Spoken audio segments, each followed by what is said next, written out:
Hey guys, it's Ecom and I'm back with a couple more knives I made. Now these might look familiar to some of you, and a lot of you guys might be already carrying something similar to this, something with this negative angle here. I actually carried for a very long time the HK Plan D. I have it on me every single day, and I figured since I'm making knives, I want to make something for myself. You see, I made modifications to the design to fit what I like, and figured if I'm going to make knives, I might as well make something I'm going to carry too. So move that guy aside. Now these haven't been sharpened yet, but I made two different kind of prototypes here.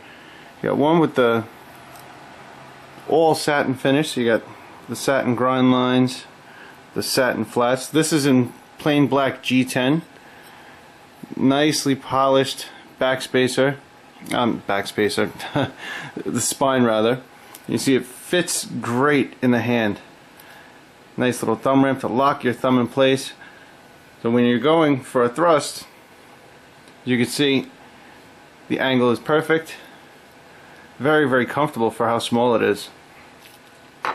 Same thing with this guy. I also did first successful swedges. See, almost like a mohawk on that guy. I think that looks really cool. This one I took the flats to a mirror polish. Well, not a mirror polish really, because you can still see some scratches. See it right there? More of a high gloss. It's very, very difficult to get a true mirror. Let's see the satin on the flats there. Now this was some carbon fiber I had laying around, which I guess is unidirectional. I'm not sure. I've had it just laying around for a long time, and I figured I'd just use this on this knife to give it a shot, and it's pretty cool. I was hoping I would keep some of that checkering pattern. Maybe there's a different way to work it, or maybe it isn't even carbon fiber. It looked like carbon fiber. It definitely turns your hands black like carbon fiber when you're working it. But these two, I definitely plan to make a bunch more of these, and maybe when I'm ready to sell my knives, these will be on the list. I've actually cut out a few more blanks out of D2. These are both out of 1084 like my other prototypes are, because I could heat treat them in the backyard. I don't have to send them out or anything like that. And I'm not too concerned with it because I don't plan to sell these since they're backyard heat treated. They get sharp and everything, but still I want to try and produce the best quality stuff I can, you know, to the best of my ability.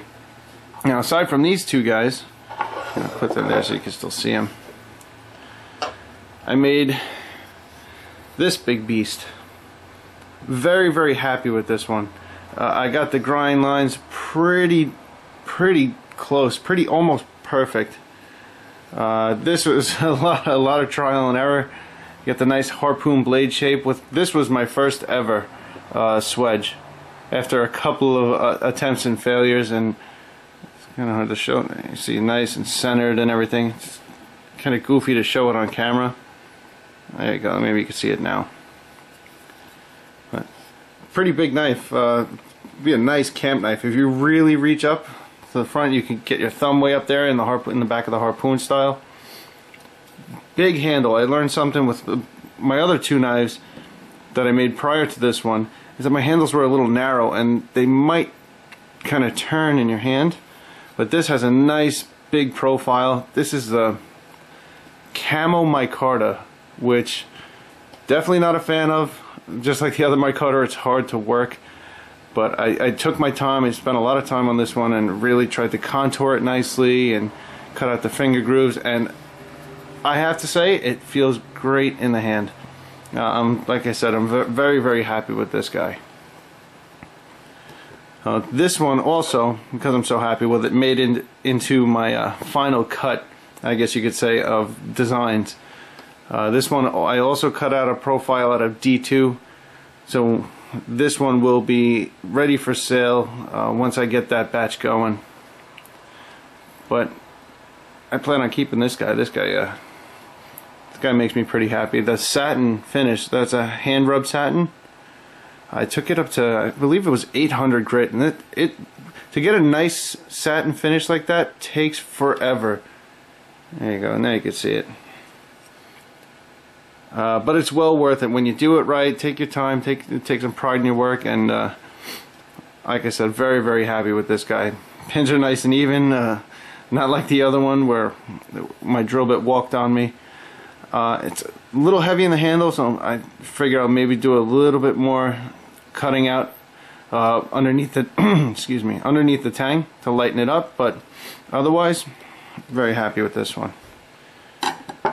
Alright, that's it for this one, guys. I'll come back with one more video to show you the Sugar Creek Forge build-along knife, my first folding knife ever, and then it's out to the garage to get grinding.